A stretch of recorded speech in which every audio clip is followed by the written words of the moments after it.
What's up, guys? Happy Friday. Hope everyone out there had a good night of sports. Not a whole lot of games going on for the NBA, but there was that money game between the Chargers and the Chiefs last night. I didn't even stay up to watch it. I was watching the highlights last night. I wish I had. It was just an amazing game. I didn't have anything going on fantasy-wise with that, daily or otherwise, so I didn't really have a dog in the fight, but I looked like an amazing game. I wish I had stayed up to watch it, but we'll get over to the cash game last night and the NBA games last night. Before we get into that, please, if you can, give this video a like, a big thumbs up, subscribe to the channel, and set up the alerts, hit the bell so that you get an alert every time that I post something on this channel, and go ahead and follow my Twitter. I've been doing a lot more Twitter posts, pics lately, just because I haven't had enough time to post up videos. So follow me on Twitter at the DFS Picks, and let's get into the slate last night. Terrible 4-game slate last night. I didn't like it a whole lot in general going into it. Not a lot of great matchups, just like the slate 2 nights before with that 3-game slate. I wasn't really a big fan, but I am a DFS degenerate, so I went ahead and threw money into the pot. But not a great night overall. The cash line was low in general for both. I bet 300 won a GPP out there. So it's just one of those nights, and it's normal. That's expected with such a small slate of games. But let's get into the slate last night. One of my picks last night was Melton from Phoenix, and he was awful. I just kept checking, expecting him to do something, but he was just not very good. You expect him, he's the only point guard on the team now that Kobo's down in the G League, and you would expect him to have more usage and more shots. He's just not aggressive at all. So not a great I don't think it was a bad pick, but it just didn't come to fruition like it did the other night. But the good thing about it is he was highly owned. I mean, he was 80% owned in this game, and so he sucked for me, he sucked for everyone, so it didn't really hurt that much on the whole. Next, going down, Gordon, that did hurt a little bit. He played better, he hit value the other night, 2 nights ago, and he's getting more minutes, but it was just the James Harden show.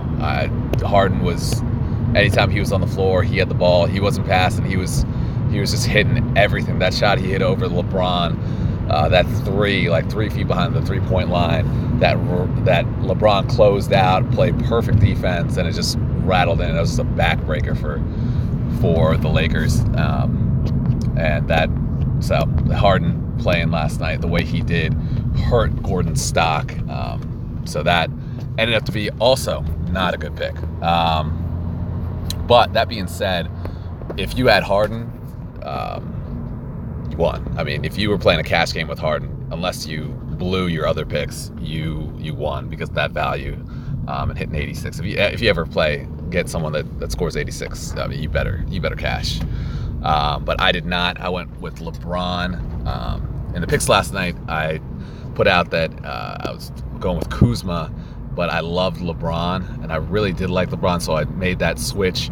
And unfortunately, Kuzma did hit value, and LeBron did not, though he did play great for about 2.5 quarters. And for some reason, when he came out in the third, he didn't go back in until 6.5 minutes left in the fourth quarter, which makes no sense, as they were down that whole second half and didn't have a ton of offense, and they could really have used 3 more minutes of LeBron in the fourth quarter kind of taken over. I could have used 3 more. I would have cashed across the board if I had 3 more minutes of LeBron out there, but such is life.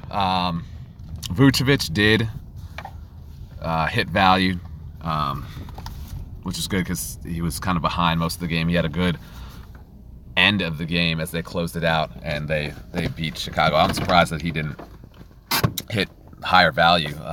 Chicago's just awful against big men, but that was a good pick.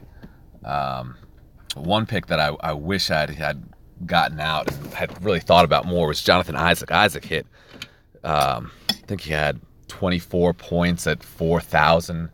I think it was more than that, but that would have been a good thought. I kind of kicked myself if I had gotten him in there. That I definitely would have cashed across the board, because Chicago just struggles against big men, and him playing the 4 spot, that would have been a good play in retrospect. But Pope didn't do too well. Gay was kind of my savior, and that 39 points was without even playing the fourth quarter. So if that was a closer game, it was a blowout all second half. If he played the fourth quarter, he would have hit 55. But overall, I broke even last night, and not having Harden and breaking even, and with everyone else, the other picks kind of going the way they did, I'll take that every day out of the week, every single day. So hopefully things go a little bit better. No one's going to, 84, 86 or whatever Harden scored. That's not going to happen every night. So most nights, especially in cash games, on a 4-game slate, if Harden doesn't score 86, this lineup still hits cash. But we'll move on to tonight's slate.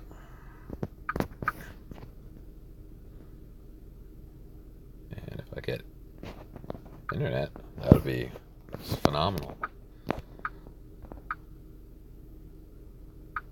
And since it is still early, I did make a shell lineup earlier today, this morning, just kind of playing around with things, but nothing set in stone. But I'm going to get 3 picks out there. There's a lot up in the air. There's some lines that are not out, some over-unders that are not out yet, and injury news that we still have to hear back from. But and that for the first pick, that kind of is what centers around that. So Kawhi is in a great spot if he plays.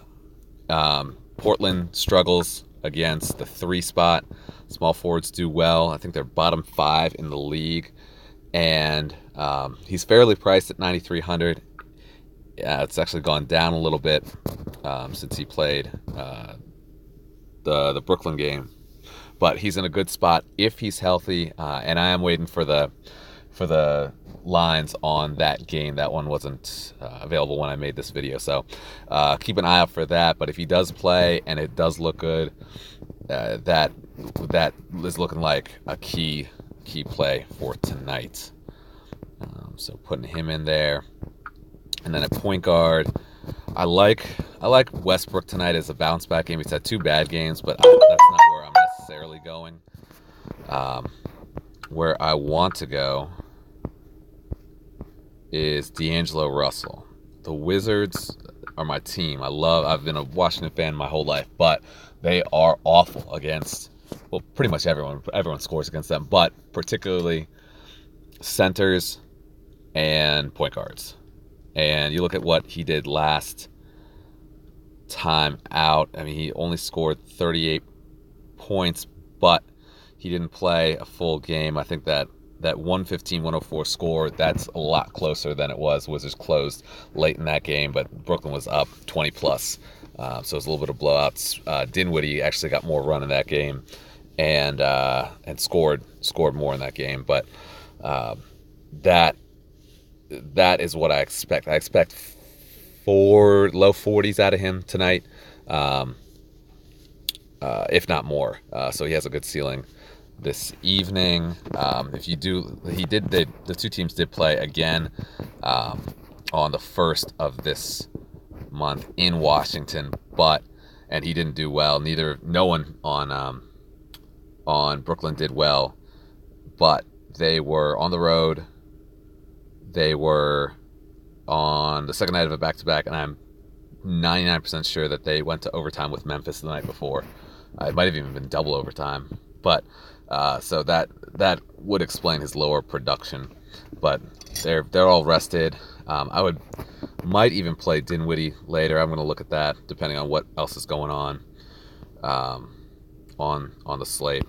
Third pick, it's going to be where? Not Middleton. Definitely not Middleton.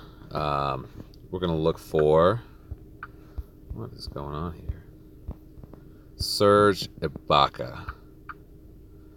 So if you look at his game log, 3 straight 40-plus fantasy point games. He's getting run. Valanciunas is out now, so he's probably going to play in the low 30s, if not more, minutes. So I would expect a solid 40-plus point fantasy game for him in Portland. Now, the line, like I said, the line for this game is not out yet, so I'm looking for the line on this one and the over/under just to see how much Vegas expects him to score and how close it's going to be. I expect it to be close. I don't think this is going to be a blowout like the Toronto Golden State game the other night, but you never know. So I'm waiting to hear that before I lock him in. But he looks like a great play tonight. If you look at the other games, though, there are a lot of potential blowouts on this slate to stay away from, or to maybe play the backups. In New York and Charlotte probably going to blow them out. Blew them out last time. Atlanta at Boston. The line is like 13 on that game. So that's another blowout. Milwaukee's probably going to blow out Cleveland. Washington and Brooklyn, the line's only 1.5. So that's probably going to be a close game. I'm guessing Brooklyn's going to win, but Washington's just so bad this year. You never know. But Indy and Philadelphia, that line isn't out yet. That could be a good game. Something to look for in that is if Butler is playing tonight.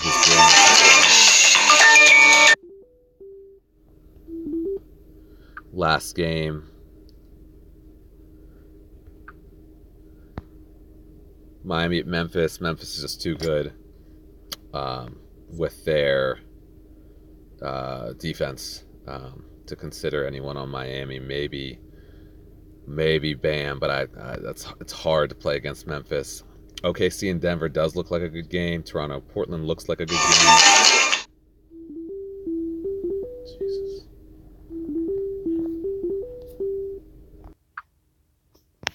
Golden State and Sacramento, potentially a blowout, but also potentially could be a good game the way that Sacramento gets up and down the floor. But the line on that's 8, and Golden State tends to blow out teams. So if Steph gets hot, that might be an issue, but that might be a potential good play there as well. It just depends on A, roster construction, and B,